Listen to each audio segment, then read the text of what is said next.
আসসালামু আলাইকুম প্রিয় বন্ধুরা, সবাই কেমন আছেন? আশা করি ভালো আছেন। বাসা থেকে বেরিয়ে প্রাইভেটে করে রওনা দিলাম ঢাকা আন্তর্জাতিক বিমানবন্দরের উদ্দেশ্যে। তো গন্তব্য হচ্ছে আজকে বাংলাদেশ শাহজালাল আন্তর্জাতিক বিমানবন্দর থেকে মালয়েশিয়া কুয়ালালামপুর সিটি। তো আজকে আমার সাথে আছে বন্ধু হেলাল। এয়ারপোর্ট পর্যন্ত আমাকে ড্রপ করে দেবে, আর সে খুবই এক্সাইটিং। তো আমিও নিজেকে একটু গুছিয়ে নিচ্ছি, আর যেতে যেতে আপনাদের সাথে একটা জিনিস শেয়ার করব। আজকে আমি ভ্যাকেশন কাটানোর জন্য কুয়ালালামপুর সিটি যাচ্ছি। আমার 5 দিনের একটা ট্যুর আছে, আর সেখানে গিয়ে মালয়েশিয়া সিটি ট্যুর করব এবং আশেপাশে আনাদার ভিউ পয়েন্টগুলো ভিজিট করব, এক্সপ্লোর করব এবং আপনাদের সাথে এক্সপ্লেইন করব। তো চলুন যাওয়া যাক।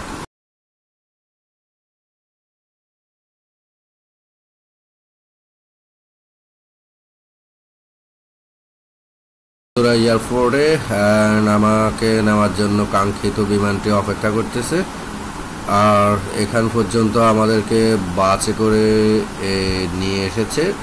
তো এখান থেকে এখন আমাদেরকে উঠতে হবে, আর অল্প কিছুক্ষণের মধ্যে আমাদের বিমানটা ট্রেক অফ করবে। বাংলাদেশ লোকাল সময় রাত 1টা বাজে, আর আমাদেরকে নামিয়ে দেবে মালয়েশিয়া ভোর 6টায়। তো বাংলাদেশ সময় 4টা। 4 ঘন্টার একটা ফ্লাইট, খুবই জার্নি হবে। চলুন যাওয়া যাক।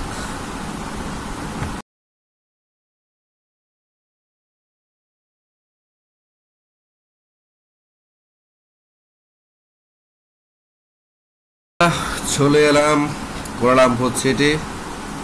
তো কুয়ালালামপুর ইন্টারন্যাশনাল এয়ারপোর্ট থেকে বেরিয়ে এখন বাসে আসি।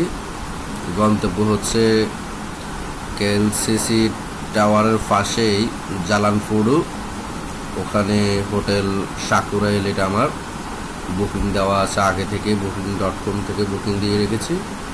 আর আমাকে বাসে যেখানে নামিয়ে দিবে সেখান থেকে মাত্র অল্প কিছু পথ প্যাডেল করে আমি হোটেলে পৌঁছে যাব।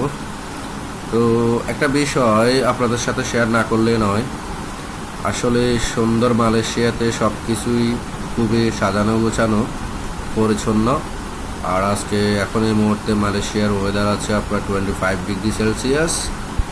তো একটা বিষয় শেয়ার, এটাই গুরুত্বপূর্ণ, সেটা হচ্ছে মালয়েশিয়ার এয়ারপোর্টে যে ইমিগ্রেশন চেকিং হয়, ইমিগ্রেশনটা খুবই হার্ড এবং খুবই এটা নর্মাল ছিল না। তো আমার জন্য এটা খুবই জটিল ছিল।